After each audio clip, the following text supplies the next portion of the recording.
ay si Overall Deputy Ombudsman Dante Vargas. Kapangalan ko pa siya eh. Nasaan po siya? Salamat po.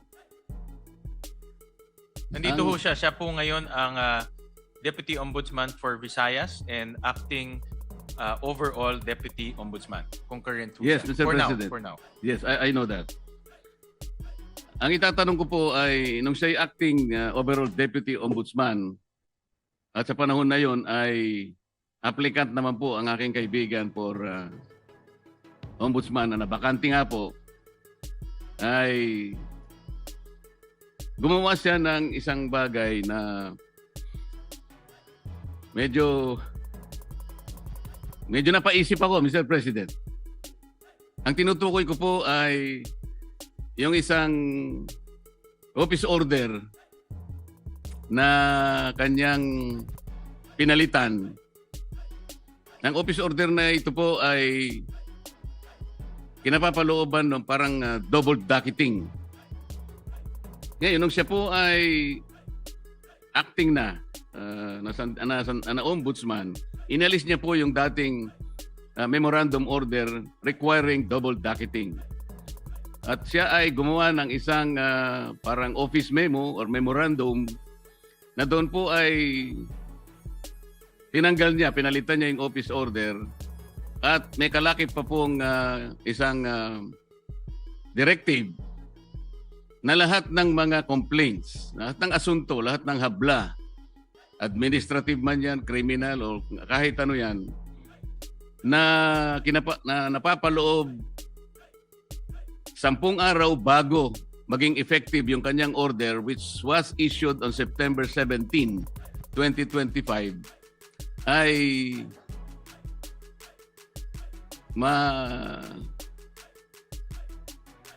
mawawala po yung sa docket. Ibig sabihin, ma-undocket yung mga complaints. 10 araw bago ma-issue yung kanyang memorandum circular or memorandum order. Mr. President, nagkataon po, kung di ako nagkakamali, September 15 yata, ay nag-file ng complaint sa maraming opisyalis ng ating pamahalaan. Kasama po yata si noon ay dating Secretary of Justice, ang aking kaibigan. Sa makatid, napaloob po siya doon sa 10 araw na siya sinasabi doon sa kanyang directive na mawawala po yung docket.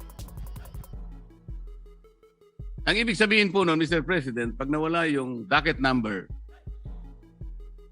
hindi na siya magiging active case kung hindi siya ay malalagay sa kategoriyaan na mga cases under evaluation. Ibig sabihin, Mr. President, wala pang active case. Wala pang kaso.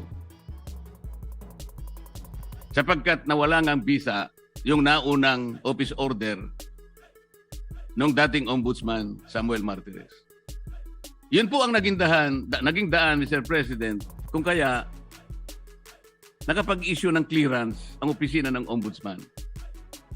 At dahil nga po, mistulang walang kaso laban sa aking kaibigan, nasama siya doon sa shortlist na pagpipilian ng ating Pangulo na susunod na ombudsman ng ating bansa.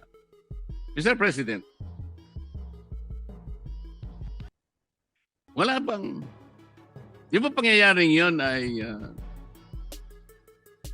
is there something much to be desired in the entire process, Mr. President?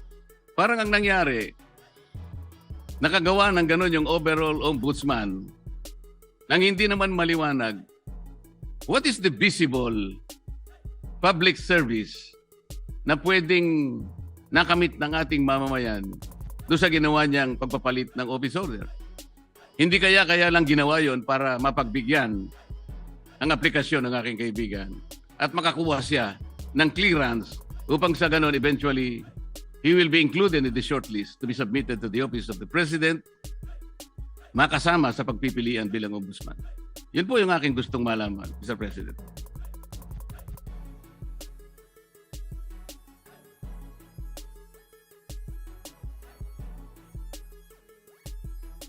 Mr. President, sa explanation ho sa akin ng Ombudsman, itong rule on auto-docketing, na-issue ho to noong July of 2025 ni former Ombudsman Martires bago ho siya nag-retire.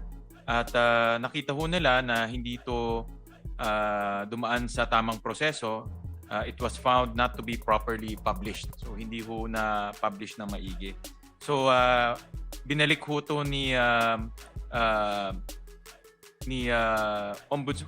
overall Deputy Ombudsman Vargas at binalik ho doon sa original na proseso ho nila dahil itong auto-docketing sa tingin ho nila ay prone to abuse at pwede pong magkaroon ng mga problema sa mga darating. So binalik ho nila sa dati pong proseso.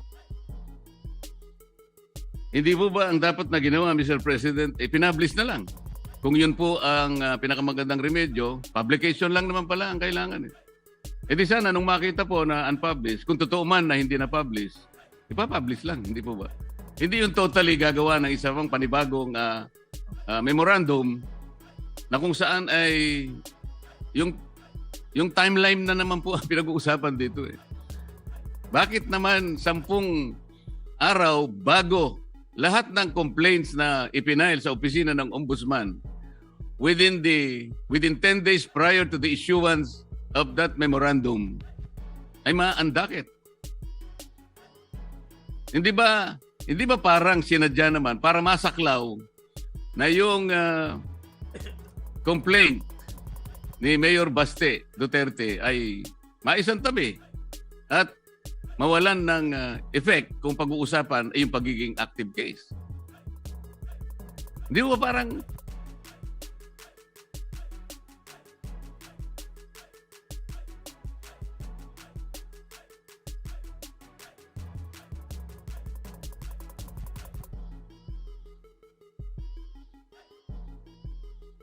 Well, nung naging acting po si overall Deputy Ombudsman, pinag-aralan ho nila mabuti itong auto-docketing at nakita ho nila na prone to abuse ho to dahil pag file mo, docketed na ho kaagad without any analysis. So ang ginawa ho niya ay bumalik lang ho sa dating proseso, no, na mayroon pang verification and analysis. Total hindi naman ho ganun katagal yung verification analysis. Depende ho sa klase ng kaso. Ang pinakamatagal na ho ay yung verification po can happen between 48 hours to 72 hours. No? So, ang naging dahilan po is sa tingin nila ay prone to abuse po itong auto-docketing. So, yun po yung naging kanilang desisyon. No? Kaya bumalik lang po sa original na proseso. palagay niyo po tama yung argumento, Mr. President, ay bakit naman 10 araw ang sinaklaw? Kasi pa pinag-uusapan natin, September 15 po yung date ng complaint yata ni Vice Mayor Baste. O kung halimbawa 3 araw na lang o 2 araw, hindi nasasaklaw yung... yun po yung gusto lang nating linawin. Kasi parang halata po Mr. President. Para mawala po sana yung pag-aagam-agam ng ating mamamayan na sinadya po.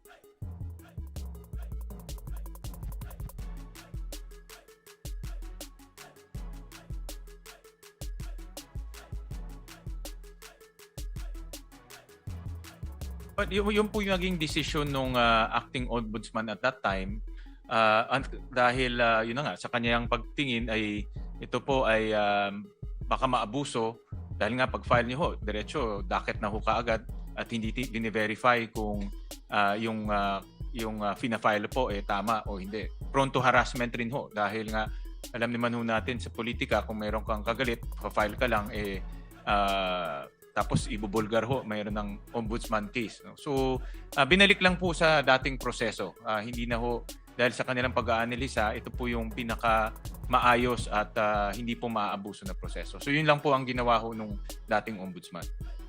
Yung acting ombudsman in particular. Sana nga po hindi na abuse ang proseso, pero hindi po malinaw na ganun ang nangyari. Halimbawa, isa pa po, yung complaints po na ipinail sa ombudsman may kinalaman po sa mga opisyalis ng Department of Public Works. Ang date po nun ay September 11. Nasama po sa 10 araw prior to the effectivity of that memorandum circular issued by the overall Deputy Ombudsman. Ngayon, kung di po ako nagkakamali, 15 sa 18 ipinaghabla na opisyal ng DPWH na preventive suspension, na suspindi po base po sa complaint na ipinail.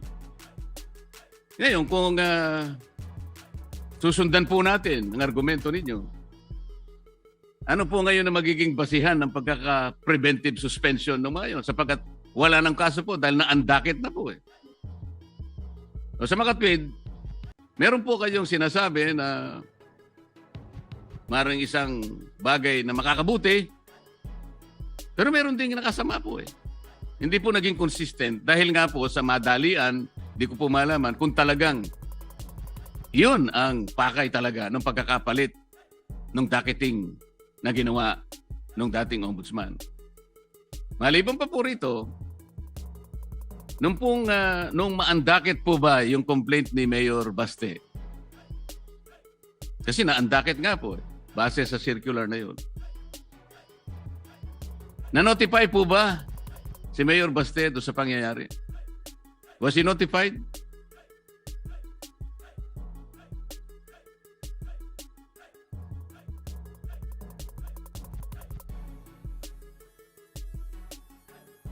Maraming salamat po sa tanong, Senator Marcoleta. Andito po yung ating ombudsman at nakikinig ho siya sa inyong mga suggestion, lalo na doon sa mga bagay na sa tingin nyo ay hindi ho malinaw o pwede pong magdulot ng kaguluhan sa isip ng taong bayan. At siya naman po ay bukas yung kanyang isip para pumaayos itong mga proseso na ito. Ngayon, in relation doon po sa inyong tanong, yung DPWH cases po, eventually ito po ay nadakit at iniimbestiga na ho. No? So, itong mga final po na cases ay ngayon ay inimbestiga na at iniimbestigahan na at eventually po ay magpa-file na rin ho sila ng mga kaso sa sandigan. So, yun po ay tumatakbo na, in other words. So pwede ho maging kampante ho tayo na hindi ho yun ay hindi, yung mga kaso ng DPWH ay hindi po nawala. Bagkus yun po ay tuloy-tuloy na inimbestigahan at magpa-file na rin po ng kaso. Hindi po, tinatanong ko lang doon, Mr. President, dahil nga po sa pangyayari na yun, hindi po naging consistent ang aplikasyon. Dahil nga na preventive suspension yung mga opisyalis, tinatanong ko lang po, parang wala nang base sapagkat nawala po yung docket Yun lang naman po yung tinatanong ko. Ibig sabihin, kung may ginawa kang isang bagay na nakabuti, meron din nakasama. Nawala ng basis din po yung kabila. Tama po. Kung po sa katanungan nyo kung na-notify si Mayor Baste, ito po ay internal process ng ombudsman. So, sa tingin ho nila ay hindi na ho kailangan i-notify. No? So, ito po yung itong proseso na ito, yung pagdadakit o pagbe-verify, ito po ay internal process ho nila. Ganun na lang po ang kanilang pangangatwiran, Mr. President. Paano naman mangingigibabaw ang isang internal process ng ombudsman? Doon po sa malakihan at napaka-importanting provision ng ating saligang batas na due process. The first requirement of due process is notice. Ibig ba sabihin po, wala man lang karapatan ng isang tao na naghabla para malaman niya kung anong kinahinatnan ng kanyang asunto? Na hindi man lang sinabi sa kanya na, yung asuntong pinail mo, inalisan na namin ang docket dahil sa mga ganitong mga alalahanin na aming nakita. Doesn't he deserve to be notified, Mr. President? Because if he was notified, he could have been given the chance to file a motion for reconsideration, which is again a part of due process. Ang na-advise po ko ng ombudsman na itong particular na circumstance po ay nasa Supreme Court na ngayon. Subject po ito ng judicial review na finale rin po ni Mayor Baste. So ano po ang ibig sabihin? Finale po ni Attorney Torion, Mr. President. Ano ngayon, Mr. President?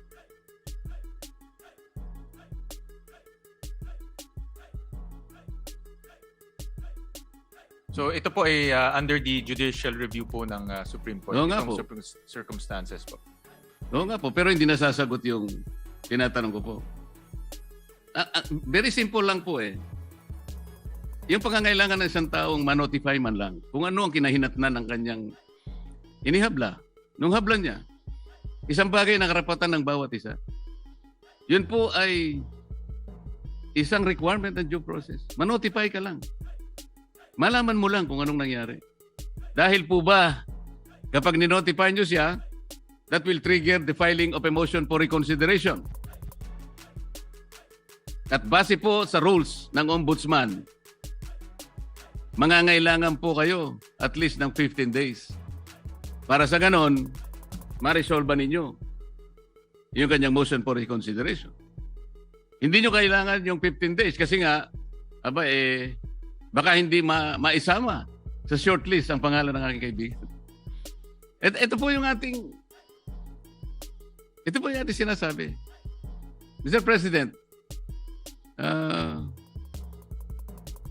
sana po lahat ng ginagawa natin ay nasa ilalim ng transparency. Ito po ang pinakamabuting magagawa natin sa ating bansa. Lalo na ngayon na maraming tao po ang nalulungkot, baka hindi lang nalulungkot, nagagalit sa mga nangyayari. Kung hindi po tayo transparent, wala tayong kakayahan na sabihin sa kanila, ilantad, buksan sa kanila ang kaganapan ng nangyayari. We're just merely paying lip service to a very important provision of our Constitution that public office is a public trust. Maraming salamat po sa panonood. Mga boss, kinumpronta ni Senator Marcoleta itong si Boyeng Remulla.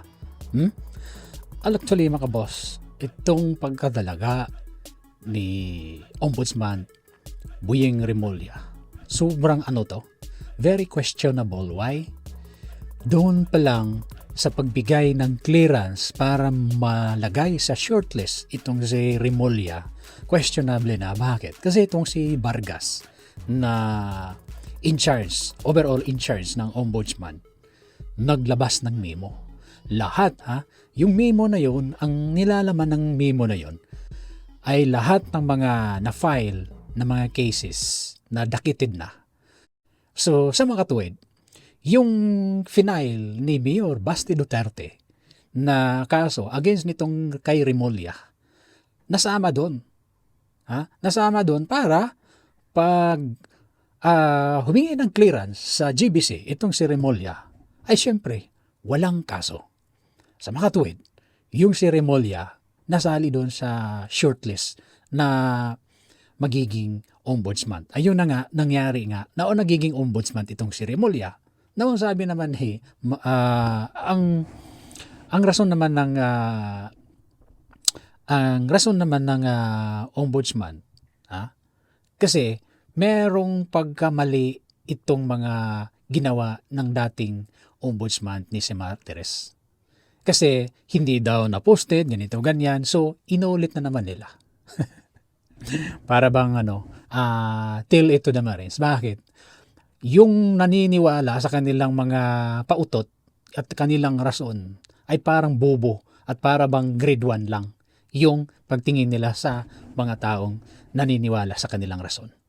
Alam naman natin kaya ang sabi ni Senator Marcoleta, baka yun ang rason. Bakit nagpalabas ng memo itong si Vargas para masali at walang kaso itong si Remulla. Sa mga katuwid, ang nangyari hindi pa pinadalhan ng notice itong mga nag-file ng cases, lalong-lalo na itong si Mayor Basti Duterte. Hindi na-inform. Supposedly,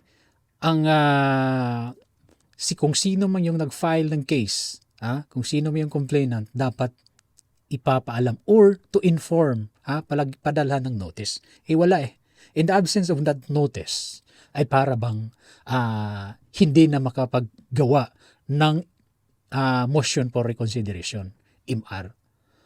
Ayan. So, sa makatuwid, gusto lang talaga na merong behind on this situation. Ay wala pang iba. Sabi nga ni Lacson, ang ating Pangulo ay he's a good heart. Talagang makapagtanggol itong si Lacson sa ating presidente ay talagang para bang siya na ang merong alam sa lahat. O di kaya'y tinalo pa niya ang kanyang mga kapatid na kasama-sama nung hindi pa sila sumali sa politika. Kasi itong si Lacson, sabi niya, the president is in the good heart. Sa magkanong kadahilanan nung pinagtanggol mo yung Pangulo? Mr. Senator Lacson.